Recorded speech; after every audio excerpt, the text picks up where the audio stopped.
Hey guys, it's time to return to the digital world with Digimon Adventure's Tri Determination. Let's crack down to it.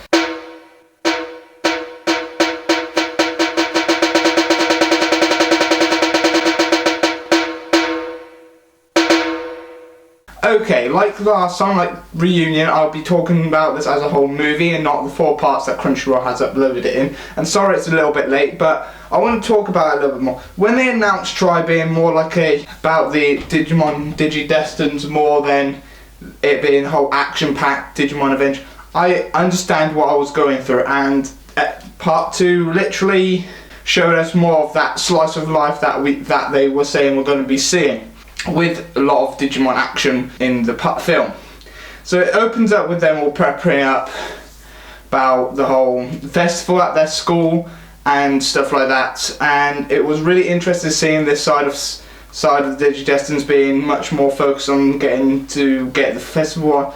We find out that Mimi knew that she was self-centered a lot in this, because Mimi has grown into much more a self-centered person, but in her own actions of what she thinks everybody should be happy about, and knowing that without having anybody else's opinion about it, and automatically put everybody's opinion is her opinion as well type of thing. And it literally gave her a little bit more characteristics, a little bit more open opinion. Leomon showing up at the beginning fighting Ogremon, an affected Ogremon that's most likely the same Ogremon that been his rival since Adventure, and probably during some hidden event during Adventure 2, because we don't really see him in Adventure 2, so we don't know if he was still really growing up into Leomon at that stage, because like every Digimon they still go through the evolution cycle.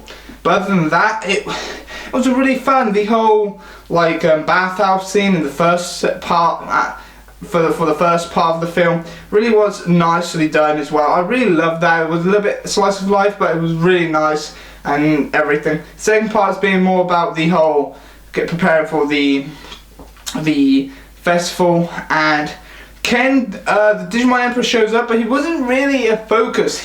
Everybody presumes it's Ken. Even Himigawa thinks it's Ken, and we do learn something more about Meikumon in this at the end of it, but the weird thing is though, Himigawa literally smiled when she saw, when I watched it, it literally seemed like she smiled when she saw Leomon die.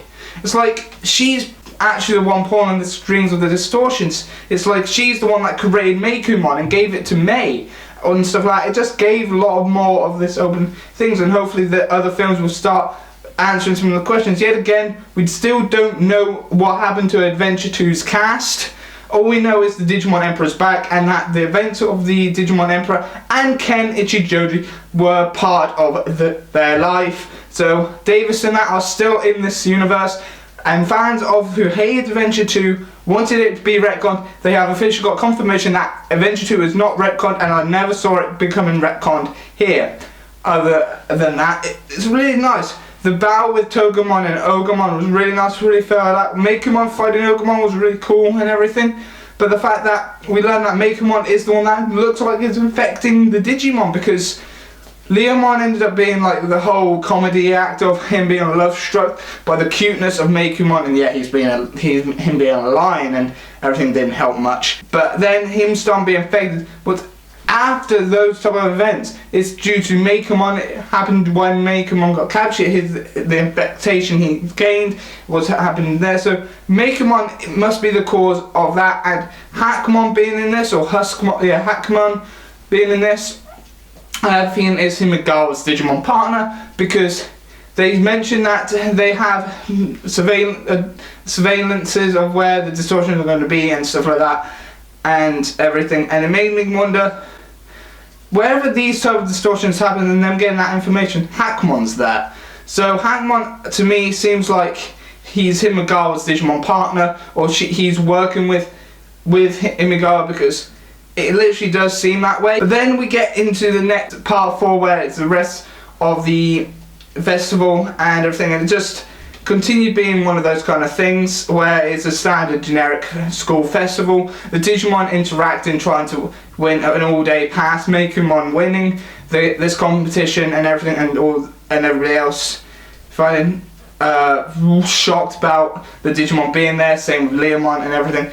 And I wanted to, and everything, but other than that, this second film wasn't okay. It wasn't as great as the first, but I did enjoy it. I did love the slice of life, because I love slice of life anime, so I'm not really as hard about this than a lot of other people. So I did enjoy this part, but not as much as the first, where it was much more introducing us back to the digital world with Reunion. It's a reunion. It was a reunion for not just for the Digimon, but it was more called Reunion for the fans that grew up with Adventure, seeing everybody again older and everything. Determination was much more showing focus and determination that they can get over what they have of their traits and stuff like Mimi getting over that and realizing that she's self-centered. She knows that she'll get over that and push through that to understand that her thing is not everybody else's thing. Joe forgetting the vital thing of him and Gomamon being partners really is something that was missing. Him still wondering why he has to fight and everything, and why he was chosen to be this Digidestined was one of the things that was answered and questioned all the way across Adventure, and still in some, and wasn't really questioned in Adventure 2 because he wasn't in it much. But it showed that he overcome it in Adventure 2, and then it comes up again in Adventure tri because this was much more focused on the original 8 Digidestins and not the Adventure 2 cast. So other than that, this was a really great film, a really great part as well into this, and it really seemed that there's more questions that need to be answered. What's happened to the Adventure 2 cast? Is Ken going to be focused, or the Digimon are going to be a much more focused Belligerent in Chapter 3 and everything and stuff? But seeing Rosemon and Vikemon in this was really, really nice.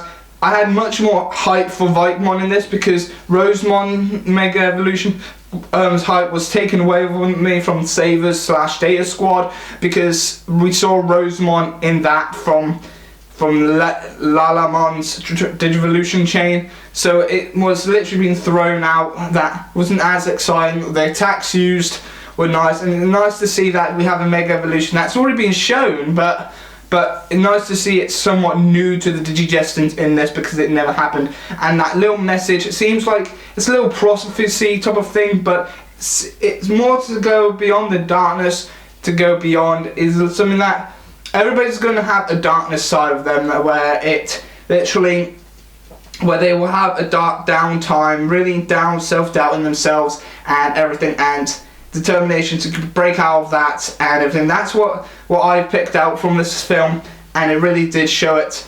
And now let's cut to Meikumon go into an ultimate weird, like, still shrunk but with sharp claws, because Mei's Digivice turned black and red. So yet again, Mei, it seems like she is the Ken of Digimon tri, as in she was evil, she had a black Digivice and everything, but hers turned black because Meikumon has now became the scratch thing, and now we found out that Himikawa said that Meikumon is connected to the infections, that it's the cause of everything by the looks of things, of the infections, because she killed Leomon, and yes, again they decided to go, hey, let's bring Leomon into this.